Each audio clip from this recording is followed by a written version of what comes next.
Welcome to English Edge. Today we will talk about Osama bin Laden. He was one of the most well-known and dangerous people in recent history. We will learn about his life, what he did, and how he changed the world. Let's begin. Osama bin Laden was born in March 1957. People aren't sure where he was born. For a long time, police thought he was born in Jeddah. But now most people think he was born in Riyadh, Saudi Arabia's capital. His father, Mohammed bin Awad bin Laden, was born in Yemen in 1908. When Mohammed was young, his family moved from Yemen to Western Arabia. This area later became part of Saudi Arabia. In the 1930s, Mohammed became a successful builder for Saudi Arabia's first ruler, Abdul Aziz ibn Saud. His company, the Saudi bin Laden Group, became very rich and successful in Saudi Arabia, which was becoming wealthy from oil. Osama's mother was Hamida al-Attas from Syria. She married Mohammed in 1956 when she was 14 and he was 48. Osama was born a year later. He was their only child, and they split up soon after. Some people think they might not have been married, and Hamida was just Mohammed's temporary partner. Osama grew up rich. His father was very wealthy when Osama was born. After his parents split up, Osama's mother married Mohammed al-Attas, who worked with Osama's father. They had 4 more children in the 1960s. Osama lived with them, but still saw his father often. His father taught him a lot about strict religious beliefs. From 1968, Osama went to Al-Thaga Model School in Jeddah. In 1971, he went to Oxford University in Britain to learn English. As a boy, he liked football and was interested in military history. Osama's family was very important. By the 1960s, their company was one of the biggest in the Arab world. They had close ties with the Saudi royal family and worked on important religious buildings. In 1967, Osama's father died in a plane crash. When Osama was 19 in 1976, he started studying business at King Abdulaziz University in Jeddah. But he was more interested in religion and Arab literature than business. He was already rich, set to inherit about $30 million. He got married at 17 to his cousin Najwa Ghanem, the first of at least 5 wives. He had over 20 children in his life. In the 1970s, Osama started believing in pan-Islamism, which wants all Muslims to unite. This idea looks back to the time when Muslims ruled a large area from Baghdad. Pan-Islamists in the 1960s and 1970s wanted less Western involvement in the Middle East. The Middle East was often at war with Israel, which the US supported. Osama was influenced by Sayyid Qutb, an Egyptian writer who wanted Islamic law in all Muslim countries and didn't like Western countries. Qutb's brother taught at Osama's university. Osama finished university in 1979 when big changes were happening in the Islamic world. Iran had a revolution, and Afghanistan was having political problems. The Soviet Union invaded Afghanistan in late 1979. After university, Osama went to Pakistan. Pakistan has been important for Islamic groups for a long time. In Pakistan, Osama met Abdullah Azzam, who influenced many Islamic fighters. Azzam encouraged Osama to join the fight against the Soviets in Afghanistan. These fighters were called Mujahideen. In the early 1980s, Osama used his money to train Mujahideen in Pakistan before they went to Afghanistan. The US and Saudi Arabia spent much more money helping these fighters against the Soviets. Bin Laden had some limited contact with US Special Forces in the 1980s. The war in Afghanistan that he joined in 1980 was like other conflicts in the country's history. The Soviets controlled the main cities, but the Mujahideen groups fought in the countryside. The Hindu Kush mountains were good for guerrilla warfare. The Soviets used heavy bombing, which led to many deaths and refugees. Bin Laden helped the Mujahideen by sending supplies and fighters. He moved between Pakistan and Afghanistan. In 1984, he and Abdullah Azzam started Maktab al-Khidamat to raise money for the war. By 1986, they had trained many fighters at Bin Laden's base. The Battle of Jaji in 1987 made Bin Laden famous among the Mujahideen. Before we continue, if you're enjoying this video, please like and subscribe to English Edge. We share interesting stories to help you learn English in a simple and fun way. Don't forget to hit the bell icon for more videos. Now, let's continue. As the Soviets were losing, Bin Laden and others turned Maktab al-Khidamat into Al-Qaeda in 1988. Al-Qaeda wanted to fight non-Muslims in Muslim countries and remove American influence from the Middle East. They also wanted to destroy Israel and set up strict Islamic rule. The Soviets left Afghanistan in 1989. The government they supported fell in 1992. Then different Mujahideen groups fought each other until the Taliban took control in 1996. Bin Laden went back to Saudi Arabia in 1989. He was welcomed as a hero but soon had problems with the government.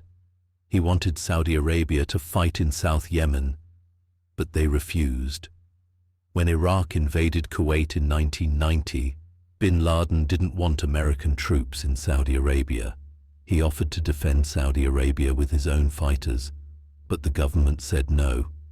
Bin Laden then spoke out against the Saudi government and was forced to leave in 1991. The US and its allies quickly defeated Iraq and freed Kuwait in 1991. After leaving Saudi Arabia, Bin Laden went to Sudan in 1992. Sudan had a new leader, Colonel Omar al-Bashir, who had taken power in 1989. Sudan brought in Sharia law, making it a good place for Bin Laden to work from. Hassan al-Turabi, the second most powerful person in Sudan, invited Bin Laden there. Bin Laden set up a well-protected base with his Al-Qaeda followers. He made new training camps near Khartoum and had a house in the city. Because Sudan let Bin Laden do what he wanted, it was called a supporter of terrorism. The US watched Bin Laden closely from 1992 to 1996. By 1996, US actions against Sudan for helping Bin Laden were hurting its economy. Also, President Omar al-Bashir had more power than Bin Laden's main supporter, Hassan al-Turabi. So, Sudan told Bin Laden to leave. He went back to Afghanistan, where the Taliban was in control. There, he stayed with Mullah Muhammad Omar, the Taliban leader. In August 1996, Bin Laden said he was at war with the US. He was angry about US bases in Saudi Arabia since 1990 and US support for Israel. Some think Bin Laden became more extreme after losing money when he left Sudan. From 1996 on, Bin Laden and Al-Qaeda focused on attacking the US. Al-Qaeda had been planning attacks for a while. In 1990, the FBI found plans to blow up New York skyscrapers. In 1993, a bomb went off at the World Trade Center. Ramzi Youssef, who led this attack, had trained with Al-Qaeda. In 1992, Bin Laden paid for a bombing in Yemen. Al-Qaeda might have also been involved in killing 62 people, mostly tourists, in Egypt in 1997. In August 1998, Al-Qaeda bombed US embassies in Tanzania and Kenya at the same time. These were big, planned attacks that killed many people and hurt even more. After this, Bin Laden was put on the FBI's most wanted list. But the West still didn't fully understand how dangerous Al-Qaeda was. Bin Laden kept speaking against the US. He was angry about many things, like US support for Israel and countries that were hurting Muslims. But he was most upset about US troops being near the holy Muslim cities of Mecca and Medina. In late 1998 or early 1999, Bin Laden approved a plan to attack the World Trade Center again. They chose people who spoke English and knew about Western life to carry out the attack. By 2000, 19 people were picked and sent to the US. They planned to use planes to hit buildings. The main targets were the Twin Towers and the Pentagon. They might have also planned to hit the US Capitol building. They chose September 11, 2001 for the attack. Some think this date was chosen because it's written as 9/11 in the US, like the emergency number. But it might have been chosen because it was the day in 1683 when Christian forces stopped Muslim expansion in Europe. Bin Laden might have seen the 2001 attacks as a way to change things back in favor of Islam. On the morning of September 11, 2001, the 19 hijackers got on 4 planes. 2 planes left from Boston, 1 from Virginia, and 1 from New Jersey. Soon after takeoff, the hijackers took control of the planes. At 8:46 a.m., the first plane hit the North Tower of the World Trade Center. At 9:03 a.m., the second plane hit the South Tower. At 9:37 a.m., the third plane hit the Pentagon. The fourth plane crashed in Pennsylvania after passengers tried to stop the hijackers. Over 10,000 people were in the Twin Towers when the planes hit. Many people couldn't escape because the elevators were broken and there were fires. Some people jumped from the upper floors. The South Tower fell at 9:59 a.m. and the North Tower fell at 10:28 a.m. About 2,606 people died in the towers and on the ground, plus 147 on the 2 planes. The 9/11 attacks killed 59 people on United Airlines Flight 93. These attacks were the worst terrorist acts ever. News spread quickly worldwide, showing planes hitting the Twin Towers. This made people very scared. At first, bin Laden said he didn't plan the attacks. He made a statement on September 16th, which Al Jazeera shared. But later, more proof showed he and Al-Qaeda did it. In 2004, bin Laden said in a video that he told the 19 hijackers what to do on 9/11. He said more about this in 2006. Videos also showed him talking to the hijackers before the attacks. Bin Laden said he attacked the Twin Towers to get back at Israel for destroying buildings in Beirut in 1982. When 9/11 happened, people thought bin Laden was hiding in Afghanistan's mountains near Pakistan. The US quickly decided to use force against those behind the attacks. They saw the Taliban in Afghanistan as a target because they had helped bin Laden since 1996. The US and UK started bombing Afghanistan on October 7, 2001. They worked with the Northern Alliance, who controlled part of North Afghanistan. US troops entered Afghanistan in large numbers on October 19th. The US and its friends won quickly at first. By early November, they were around Kabul. On November 12th, they killed Mohammed Atef, an important Al-Qaeda leader. The next day, they entered Kabul as the Taliban ran away. The Taliban's last big fight was in Kandahar in late November. They gave up in early December. A new government started with Hamid Karzai as president. But this quick win didn't last. Soon, there were many rebel fights that the US couldn't stop. The US almost caught bin Laden when Kandahar fell. Allied fighters, including US Special Forces, fought in the Tora Bora caves where bin Laden was hiding. This fight lasted about 2 weeks. The US thinks bin Laden was there, but escaped because there weren't enough troops. He probably went to Pakistan after. The US offered $25 million for information to catch or kill bin Laden. This went up to $50 million in 2007. But bin Laden and Al-Qaeda stayed a threat for many years. No one knows for sure where bin Laden was after 2001. He was the most wanted man and famous worldwide. He moved secretly. The US thinks he spent most of his time in Pakistan. Pakistan's government didn't officially allow this. They had helped terrorist groups before, but couldn't openly support bin Laden. They didn't try hard to catch him, so the US had to look for him with little help from Pakistan. For a long time, people think bin Laden was in Waziristan, a mountain area in North Pakistan near Afghanistan. Some reports said he went to Iran, but these were probably wrong. Bin Laden and Al-Qaeda lived comfortably in Pakistan for years, with some powerful Pakistanis quietly helping them. During this time, bin Laden and Al-Qaeda kept planning attacks in Muslim countries. It was harder to attack the US after 9/11 because of new security. But there were many Western targets in the Middle East. Afghanistan had US, UK, and other troops for 20 years.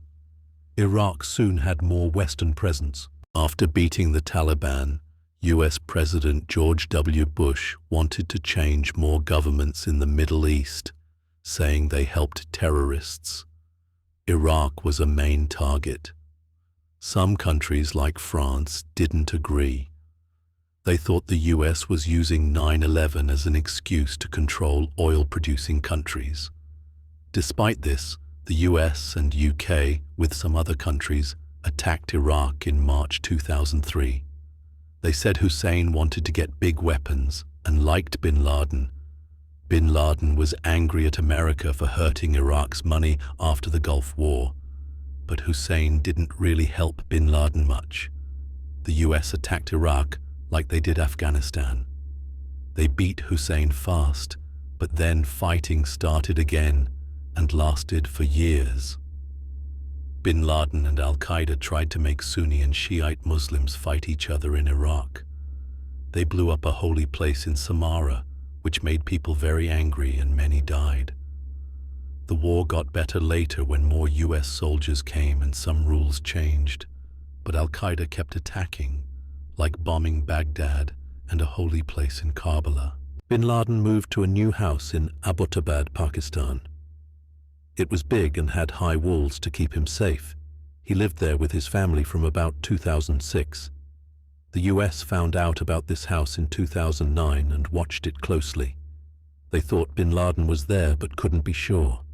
In May 2011, US soldiers flew to the house at night. They killed bin Laden and took his body away. They threw his body in the sea so no one could find it. Even though bin Laden died, other bad groups kept causing trouble. A group called Islamic State became very mean, even worse than Al-Qaeda. They took over parts of Iraq and Syria and hurt many people. The US and other countries fought them and took back the land. Now these bad groups are causing problems in other places like Mali and Niger.